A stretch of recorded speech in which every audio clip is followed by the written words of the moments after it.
మీలో భర్తను ఎత్తుకొని అనుకుంటున్నారు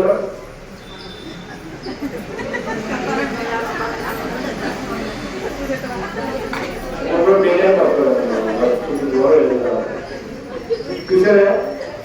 ఒక 200 ఒక మనిషి ఇచ్చిందమ్మా. ఆ మనిషి కూడా మాకు ఉద్యోగం వస్తాయి. ఇక్కడ ఒక కూడా ఎట్లా చూసారా?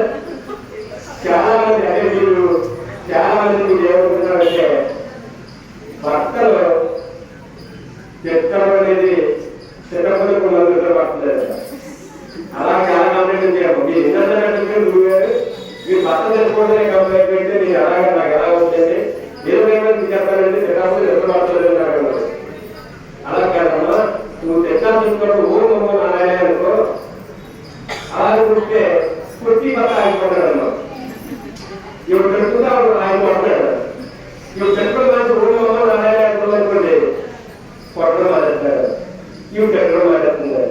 ఆ విధంగా విద్యార్థికి సమస్యకు పరిష్కారం అవుతుంది. భర్త కొట్టడం నీవు చెప్తున్నావు చెప్తున్నా కొడతాడు. రెండో నీవు ఏంటంటే ఇరుగు పడుతుంది అంత గొడవలు ఎవరన్నా కరెక్ట్గా మన చేతులు అంటే పెద్ద వారి నుండి బంగాళంలో కాదు, ఎవరితో సంబంధంలో కాదు. మనం పక్కన చూడగలిగి పక్కన మనకు అనుకున్నప్పుడు ఆమె గొడవలు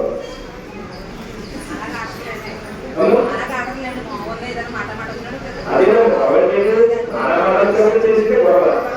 అంతేకాని మామూలుగా మాట్లాడుతూ గొడవదు కదా. రెండో ముగ్గురు చూసారా? అది రెండో నియమం. మూడో నియమము అత్తమావు తల్లిదండ్రులు చూసుకోవాలి. ఎంతమంది చూసుకున్నా చేశారు ఎక్కువ అమ్మ పప్పగాలు అయిపోయా? మీరు పప్పగాలు అయిపోతే మాత్రం అప్పుడు చెప్పాలి. అంతేగాని ముందుగా అవలేనో ఎత్తగాలి మొగలెత్తారండి. తప్పుగా అవలేనో ఎత్తాలి. అవి ఒక్కగా ఎత్తారు చూసా. కొత్తగా పెళ్ళి ఎలా పెట్టుకోవాలి. ఓకేనా? వయసు చెప్తాను. అర్థంలో తల్లిదండ్రులు తీసుకోవాలి. నాలుగో నీవు మనం ఈ 40 మాట్లాడుతున్నాం. లోపల మనకు ఆకలి వస్తున్నాము. ఆకలి చేస్తారు నాగేస్తుంది. అయితే ఆ ఆకలి భగవంతుడి యొక్క స్వరూపం కరెక్ట్ గా టైం కొంచెం అన్నం పెట్టాలి. ఆ లోపల ఎక్కడైతే ఆహారం పెట్టారో ఈ 41 రోజు దీక్ష చేసేసరికి మీ లోపల భగవంతుడు మీరు పెడుతున్న ఆహారం చేపెడుతున్నట్టు కనబడుతున్నాను. అదే ఇక్కడ ఇంటి దగ్గర మహాలక్ష్మిలా ఉన్నారన్నమాట. అంటే నేను చెప్పక్కర్లేదు. మీరు ఇంటి దగ్గర ఎలా ఉన్నారో మీరు చూసుకోండి. అయితే మహాలక్ష్మిలా ఉండాలని చెప్తేనేమో ఒక ఆడండి అన్ని బ్యాంకులు ఉన్నాయండి వస్తువులండి మహాలక్ష్మి ఉండండి నేను ఎలా ఉంటానండి అన్నాడు బాబు.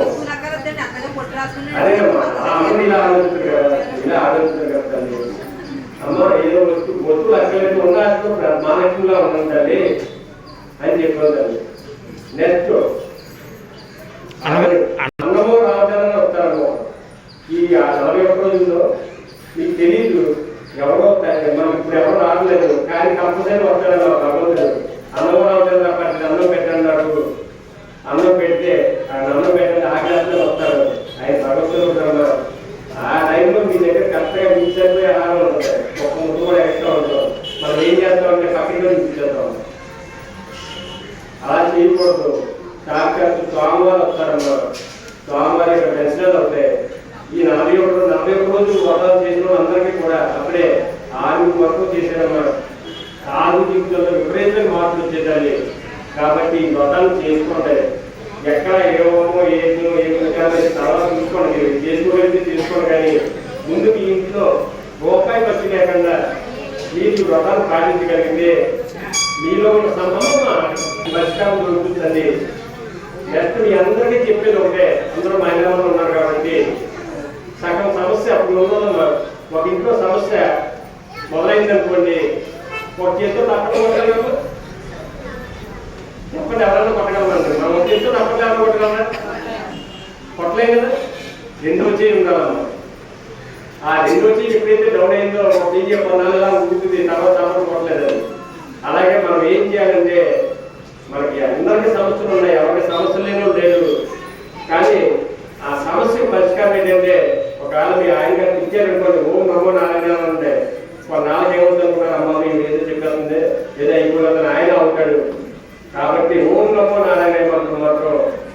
కష్టానికి సుఖానికి అన్నిటికీ కూడా ఓం నమో నారాయణ ఆయన ఎవరైనా చెప్పండి. ఆయన తాగుచ్చాడు ఓం నమో నారాయణ గట్టిగా అన్నాడు. ఆయన గొప్ప మాట ఈ భాషలో పిట్లు కానీ భగవంతుడు చేసే పుష్పాలు అయ్యి అలా మీ జీవితాన్ని ఏంటంటే ఈ విధంగా మర్చుకోవాలి. ఆ విధంగా మర్చుకున్నప్పుడు ఏమవుతుందంటే ఎంతవరకు భయం కలుగుతుంది ముందు ఎన్నో రోజులు పుణ్యం వస్తుంది. ఈ పుణ్యఫలం వల్ల ఆ కష్టాలను ఎదుర్కొనే శక్తి వస్తుంది. అప్పుడు ఆ కష్టం నుండి బయటపడే భాగ్యం వస్తుంది తల్లి. కాబట్టి మీరు ఓం నమో నారాయణ ఏ కష్టం వచ్చినా సుఖం వచ్చినా ఎవరు తిట్టినా కొట్టిన పక్కాడంటే ఓం నమో నారాయణ ప్రవహించినప్పుడు అవి బాబు ఏదో చేస్తున్నారు ఇంట్లో మాట్లాడుతున్న ఆచార్యం అర్థం. ఓం నమో నారాయణ అన్నిటికీ పరిష్కారం. మంత్రానికి టైం లేదు, ఏమీ లేదమ్మా. మీరు దర్శనంత కాలం ఏ టైంలో ఓం నమో నారాయణ చెప్పుకోండి. నెక్స్ట్ స్వామివారి యొక్క గమనం చాలా విశేషమమ్మా. ఇక్కడ స్వామివారికి రాసింది ఆ రాసిన గమనాన్ని మీరు ఏం చేస్తారంటే ఎక్కడైతే నిపుణులు ఉన్నాయో ఎక్కడైతే బాధలు ఉన్నాయో ఆ బాధలు అందరికీ రాయండి. చాలా బాగా ఉత్తమం అవుతుంది. నెక్స్ట్ ఇక్కడ పాలు